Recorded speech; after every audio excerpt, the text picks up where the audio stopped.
Paralysis यानी लकवा, इसका उपचार देखिए घरेलू नुस्खों द्वारा। पैरालिसिस यानी कि लकवे की बीमारी आजकल काफ़ी सुनने को मिलती है।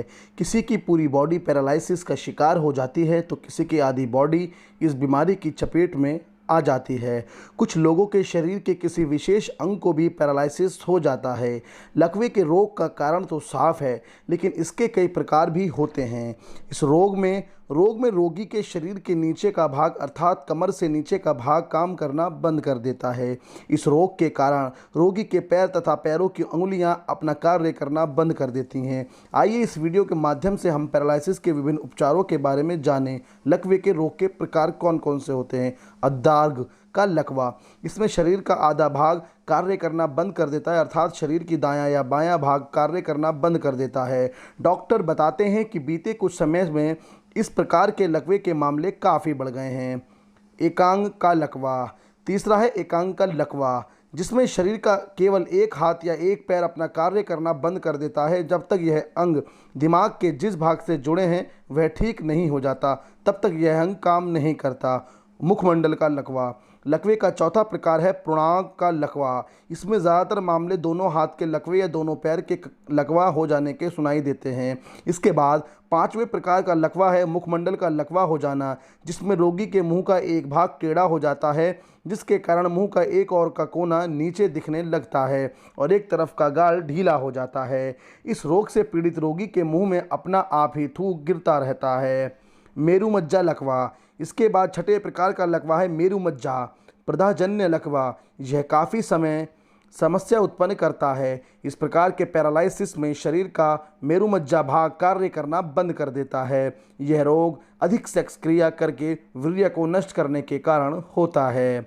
जीभ का लकवा, अगला है जीभ का लकवा, जो इस श्रेणी में 7वें नंबर पर है। इस प्रकार के लकवे के कारण रोगी की जीभ में लकवा मार जाता है और रोगी के मुंह से शब्दों का उच्चारण सही तरीके से नहीं निकलता है, क्योंकि इस रोग के कारण रोगी की जीभ अकड़ जाती है और रोगी व्यक्ति को बोलने में परेशानी होने लगती है तथा रोगी बोलते समय तुतलाने लगता है। स्वर यंत्र का लकवा, इसके बाद 8वें प्रकार का लकवा है स्वयंत्र का लकवा। जी हाँ, नाम से ही आप समझ गए होंगे कि यह लकवा बोलने की क्षमता को प्रभावित करता है। इस प्रकार के लकवे के रोग के कारण रोगी के गले के अंदर के स्वर यंत्र में लकवा मार जाता है।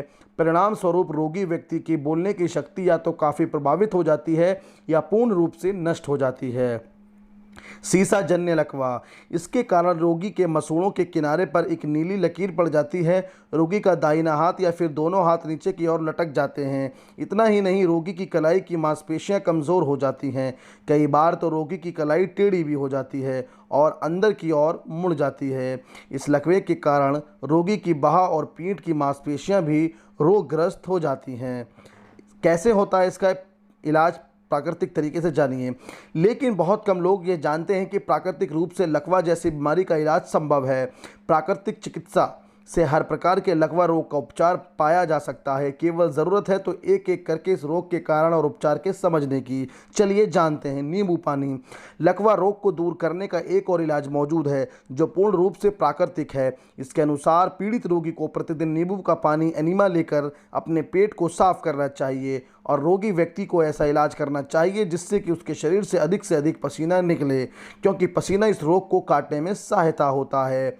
भाप स्नान, एक अन्य उपाय के अनुसार लकवा रोग से पीड़ित रोगी को प्रतिदिन भाप स्नान करना चाहिए। स्नान के बाद उसे गर्म नीली चादर से अपने शरीर के रोगग्रस्त भाग को, यानी कि जिस भाग को लकवा हुआ है, केवल उसी भाग को ढकना चाहिए। यह करने के बाद में कुछ देर के बाद उसे धूप में बैठना चाहिए। उसके रोगग्रस्त भाग पर धूप पड़ना बेहद ज़रूरी है। गर्म चीज़ों का सेवन, लकवा रोग से पीड़ित रोगी यदि बहुत अधिक कमज़ोर हों तो रोगी को गर्म चीज़ों का अधिक सेवन नहीं करना चाहिए। इससे उसे रोग से लड़ने की शक्ति मिलेगी। लेकिन पैरालिसिस के जिन रोगियों को उच्च रक्तचाप की समस्या है वह गर्म चीज़ों से पूरी तरह से परहेज करें।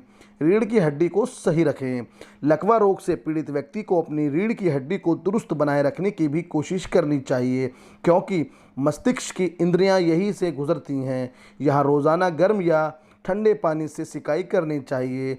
ज़रूरी नहीं है कि गर्म पानी से ही सिकाई हो। यदि रोगी को ठंडा पानी सही लगे तो वह उससे भी सिकाई कर सकता है।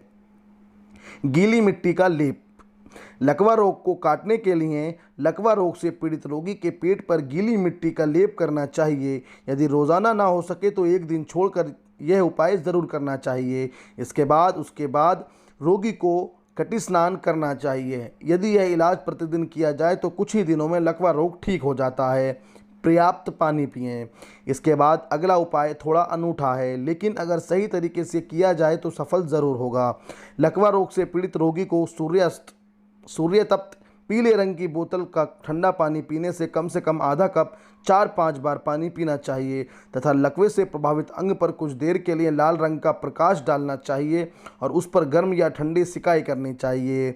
इस प्रकार से प्रतिदिन उपचार करने से रोगी का लकवा रोग कुछ ही दिनों में ठीक हो जाता है। खान पान का ध्यान रखें। इन उपायों के बाद अगले कुछ उपाय रोगी के खान पान से जुड़े हैं। यदि आगे बताए जा रहे खाद्य पदार्थों को रोगी की रोज़ाना डाइट में जोड़ा जाए तो उपरोक्त सभी उपाय अपना असर शीघ्र दिखाएंगे। फलों के जूस। सबसे पहले रोगी को जितना हो सके फलों का रस पिलाएं। कम से कम 10 दिनों तक फलों का रस, नींबू का रस, नारियल पानी, सब्जियों के रस या आंवले के रस में शहद मिलाकर पीना चाहिए। इसके अलावा एक और ख़ास प्रकार का रस है जिसमें अंगूर, नाशपाती तथा सेब के रस को बराबर मात्रा में मिलाकर रोगी को पिलाना है। पका हुआ ना खाएं। इसके अलावा रोगी को क्या नहीं खाना चाहिए यह भी जानना ज़रूरी है। रोगी को बाहर का तला भुना खाना नहीं खाना चाहिए। इसके अलावा जब तक उसका उपचार चल रहा है और इलाज में कोई उन्नति ना दिखी तो तब तक उसे पका हुआ भोजन बिल्कुल ना दें और तनाव बिल्कुल ना लें।